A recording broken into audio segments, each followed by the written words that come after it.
Class 9 civics chapter 1 Indo colonialism उपनिवेशवाद का अंत। For a very long time, most of the countries in Asia and Africa were colonies under the control of the European nations. People of the colonized country had to wage the struggle to achieve independence.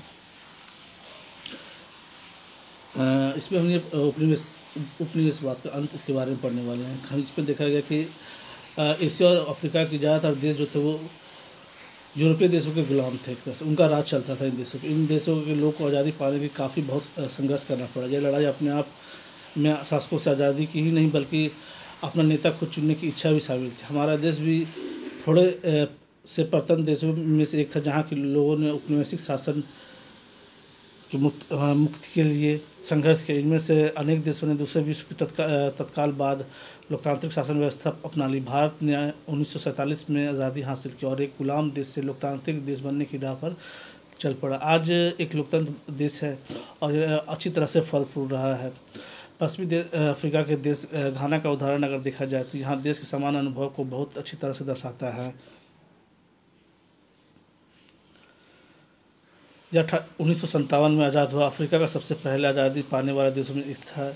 इसके अनेक अफ्रीकी देशों को आज़ादी के लिए संघर्ष करने की प्रेरणा मिली। एक सुनार के पुत्र ने और शिक्षक रहे इनकुना ने देश की आज़ादी की लड़ाई में सक्रिय भूमिका निभाई।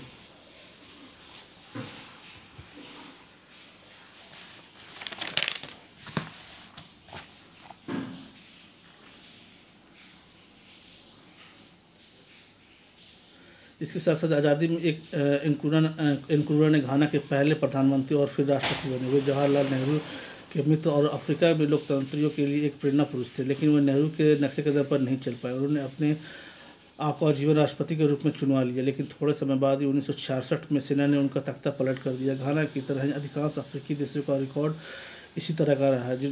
जहाँ पर आज़ादी के बाद लोकतांत्रिक शासन व्यवस्था अपनाई थी वहाँ लोकतंत्र के लंबे समय तक नहीं चल पाई। नेक्स्ट टॉपिक जो हमारा है वो है रिसेंट फेस, जो हम नेक्स्ट वीडियो में इसमें देखेंगे।